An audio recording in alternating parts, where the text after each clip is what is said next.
I am Tony. My student number is S04410009. I'm a sophomore in NCUE. The title of the speech is Cassie Hall, Stories from a Home for Terminally Ill Children. I want to introduce you to some very wise kids that I've known. But first I want to introduce you to a camel. This is Cassie, a therapy camel visiting on one of our young patients in her room, which is pretty magical. A friend of mine raises camels at his ranch in the Santa Cruz Mountain. He has about 8 of them, and he started 30 years ago because he thought horses were too mundane. John is an out-of-the-box thinker, which explains why the two of us have been such good friends all of our lives. Over the years, I've convinced him to shuttle those sweet furry beasts up to hang out with our sick kids from time to time. Talking to John, I was surprised to learn that camels have an average life expectancy of 40 to 50 years. The life expectancy of many of the children with whom I work is less than a year. This is a picture of the George Mark Children's House, the first pediatric palliative respite care center to open in the United States. I founded it in 2004. After years of working as a psychologist on pediatric intensive care units, frustrated with the undignified deaths that so many children experienced and their families had to endure. As I sat with families whose children were at the end of their lives, I was acutely aware of our surroundings. While the elevated train rumbled overhead on its track, quite literally the room reverberated with each passing train car. The lines on the wall were fluorescent and too bright. Monitors beat, as did the elevator, noisily announcing its arrival. These families were experiencing some of the most excruciating moments of their lives, and I so wanted them to have a more peaceful place in which to say a last goodbye to their young daughters and sons. Surely, I thought, there must be a better spot than a hospital intensive care unit for children at the end of their lives. Our children's house is calm and nurturing. It's a place where families can stay together to enjoy quality time with their children, many of whom are there for respite stays, some with repeated visits over a span of many years. We call those children our frequent flyers, rather than the bright, noisy quarters of the hospital. Their rooms are calm and comfortable, with actual living spaces for the families, a sanctuary of gardens, and a wonderful outdoor playground with special structures for children with physical limitations. The sweet baby Lars came to us directly from a hospital intensive care unit. Imagine hearing the heartbreaking news that none of us would ever want to hear. His parents had been told that Lars had a brain anomaly that would keep him from ever swallowing, walking, talking, or developing mentally. Recognizing what little change he had for survival, his parents chose to focus on the quality of time that they could spend together. They moved into one of our family apartments and treasured each day that they had, which were far too few. Lars' life was brief, to be sure, mere weeks, but it was calm and comfortable. He went on hikes with his parents. The time that he spent in the pool with our aquatic therapist lessened the seizures he was experiencing and helped him to sleep at night. His family had a peaceful place in which to both celebrate his life and mourn his death. It has been 5 years since Lars was with us, and in that time, his family has welcomed a daughter and another son. They are such a powerful testament to the positive outcome that specialized children's hospice care can create.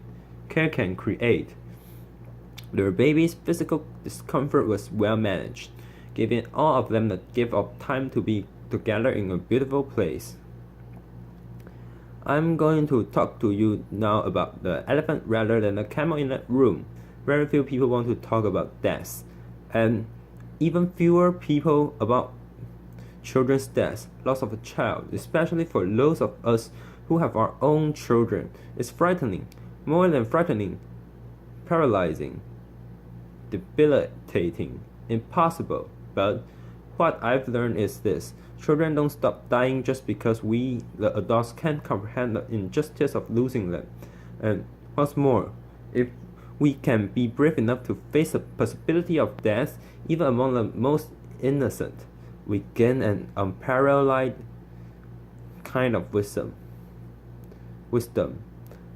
Take Crystal, for example. She was one of the first children to come for care after we opened our doors. She was 9 when she arrived, and her neurologist expected that she might live another 2 weeks. She had an inoperable brain tumor, and her decline had really accelerated in the week before she came to us. After sitting into her room, dressed entirely in pink and lavender, surrounded by the Hello Kitty accessories that she loved, she spent the next several days winning over the hearts of every staff member. Bit by bit, her condition stabilized, and then, to our astonishment, she actually improved. There were a variety of factors that contributed to Crystal's improvement, which we later came to call the George Mark bump, a lovely, not uncommon phenomenon where children outlive the prognosis of their illnesses if they're outside of the hospital. The calmer atmosphere of her surroundings, tasty meals that were fixed often to accommodate her request, the resident pets, the therapy dog and rabbit spent lots of cozy time with Crystal. After she had been with us for about a week, she called her grandmother and she said, "Gee, I'm staying in a great big house, and there's room for you to come, too, and guess what? You don't have to bring any quarters because the washer and dryer are free." Laughter. Crystal's grandmother soon arrived from out of town, and they spent the remaining 4 months of Crystal life enjoying very special days together. Some days were special because Crystal was outside in her wheelchair sitting by the fountain. For a little girl who had spent most of the years earlier in a hospital bed, being outside counting hummingbird made for an amazing time with her grandma and lots of laughter. Other days were special because of the activities that our child life specialist created for her. Crystal strung beads and made jewelry for everybody in the house. She painted a pumpkin to help decorate for Halloween. She spent many excited days planning her 10th birthday, which of course none of us thought she would ever see. All of us wore pink bows for the occasion, and Crystal, as you can see, queen for a day, wore a sparkly tiara. One hot morning, I arrived at work, and Crystal and her partner in crime, Charlie, greeted me with some help. They have set up a lemonade and cookie stand outside the front door, a very strategic location. I asked Crystal the price of the cookie that I had selected, and she said $3. Left her. I said that seemed a bit high for one cookie. Left her. And it was small, I know, she acknowledged with a grin, but I'm worth it. And therein lie the words of wisdom of a young girl whose brief life forever impact mine. Crystal was worth it. And shouldn't every child whose life is shortened by a horrific illness be worth it? Together, all of us today can offer that same specialized care that Crystal received by recognizing that children's respite and hospice care is a critical component missing from our healthcare landscape. It's also interesting to note that we are able to provide this care at about 1/3 of the cost of a hospital intensive care unit, and our families don't see a bill. We are ever grateful to the supporters who believe in this important work that we're doing. The truth is that my colleagues and I and the parents and other family members who get to experience this special wisdom are in a unique position. There are only 2 freestanding pediatric hospices in the United States, although I'm happy to report that based on our model, there are 18 others under various stages of development. Applause. Still, most of the children who died in the United States every year die in hospital rooms, surrounded by beeping machines and anxious, exhausted adults who have no other option but to say goodbye under those harsh institutional lights and among virtual strangers. For comparison's sake, the United Kingdom, which is in a country with about one-fifth the population of the United States, and about half the size of the state of California, has 54 hospice and respite centers. Why is that? I've asked myself and questioned obviously many times. My best guess is that Americans, with our positive can-do attitude, hold the expectation that our medical care system will fix it, even though it may be a childhood illness for which there is no cure.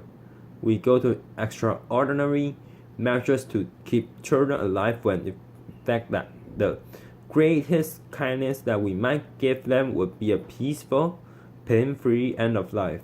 The transition from cure to care remains a challenging one for many hospital physicians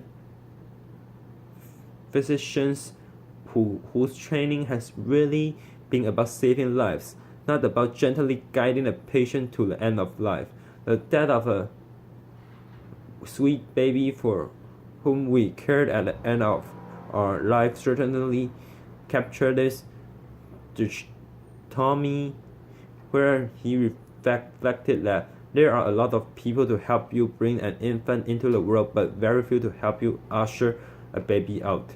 So, what is the magic ingredient at George Mark? The complex medical diagnosis that bring our young patients to us mean that their lives have often been restricted, some to a hospital bed for long periods of time, others to wheelchairs, still others to intensive courses of chemotherapy or rehab. We make a practice of ignoring those limitations. Our default answer is yes, and our default answer is why not?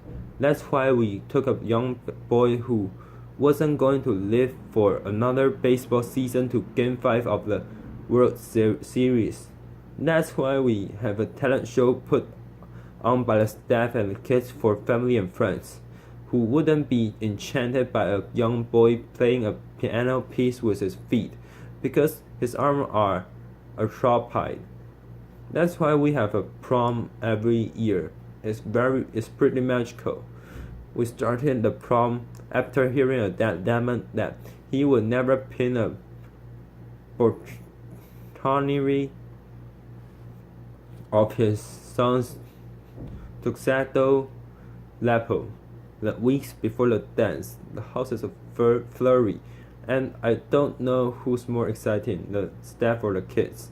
Laughter. The night of the expense involves rides in vintage cars, a walk on a red carpet into the great room, a terrific DJ, and a photographer at the ready to capture pictures of these attendees and their families. At the end of the evening this year, one of our young, delightful teenage girls, Kathleen, said to her mom, "That was the best night of my whole life," and that's just the point. To capture the best days and nights, to abolish limitations, to have your default answer be yes and your default question be why not. Ultimately, life is too short. Whether we live to be 85 years or just 8, trust me, better yet, trust Sam. It's not by pretending that death doesn't exist that we keep the people, especially the little people that we love, safe. In the end, we can control how long any of us lives. What we can't control how long of any of us lives. What we can control is how we spend our days, the spaces we created, the meaning and the joy that we make. We cannot change the outcome, but we can change the journey. Isn't it time to recognize that children deserve nothing less than our uncompromising bravery and our wildest imagination? Thank you. Applause.